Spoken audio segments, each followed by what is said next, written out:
नमस्कार. जालना जिल्हा आणि परिसरातील प्रत्येक महत्त्वाच्या घडामोडी, ताज्या बातम्या आणि जनतेच्या प्रश्नांना वाचा फोडणारे जालना जनता सेवा न्यूज मध्ये आपलं स्वागत आहे. आरटीओच्या नावावर लाखोची कथित अवैध वसुली, वाहनधारकाची फसवणूक प्रकरणी चंदनझिरा पोलिसात तक्रार. आरटीओशी संबंध असल्याचे भासवून वाहनधारकांकडून पैसे उकळल्याचा संशय, अधिकाऱ्यांचा नागरिकांना सावध राहण्याचा इशारा.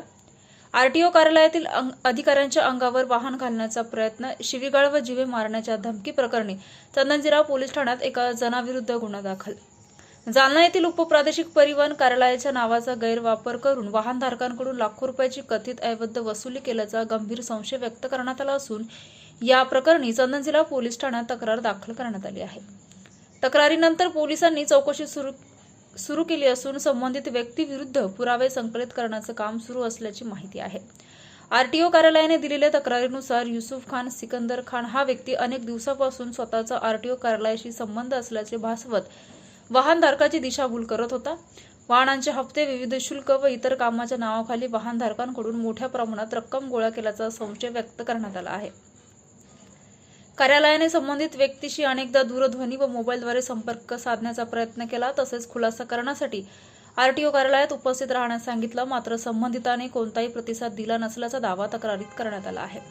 दरम्यान नियमित तपासणी दरम्यान काही वाहनांवर कारवाई करत असताना संबंधित वाहनधारकांनी आमच्या वाहनांचे हप्ते आम्ही संबंधित व्यक्तीकडे नियमित भरत होतो, तरीही कारवाई का करण्यात येत आहे असा सवाल उपस्थित केला.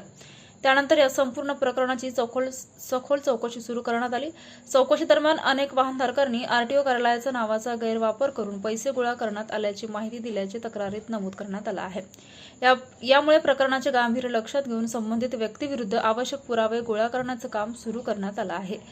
चंदनझिरा पोलीस ठाण्यात दिलेल्या फिर्यादीनुसार 3 जुलै 2026 रोजी आरटीओच्या वायुदूत पथकाच्या अधिकाऱ्यांना शिवीगाळ, दमदाटी व शासकीय कामात अडथळा निर्माण केल्याचा आरोपही संबंधित व्यक्तीवर करण्यात आला आहे.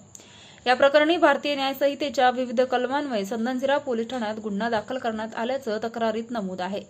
तसेच अधिकाऱ्यांशी सोशल मीडियावर व पत्रकार परिषद घेऊन बदनामी करण्याची धमकी दिल्याचाही आरोप करण्यात आला आहे.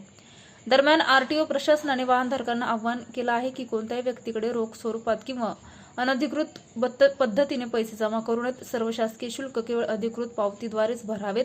अशा प्रकारची फसवणूक किंवा संशयास्पद व्यवहार आढळल्यास तात्काळ आरटीओ कार्यालय किंवा पोलिसांशी संपर्क साधावा असं आवाहन करण्यात आलं आहे. अशाच विश्वासार्ह बातम्यांसाठी आमच्या चॅनलला आत्ता सबस्क्राईब करा. इंस्टाग्राम आणि फेसबुकवर फॉलो करायला विसरू नका.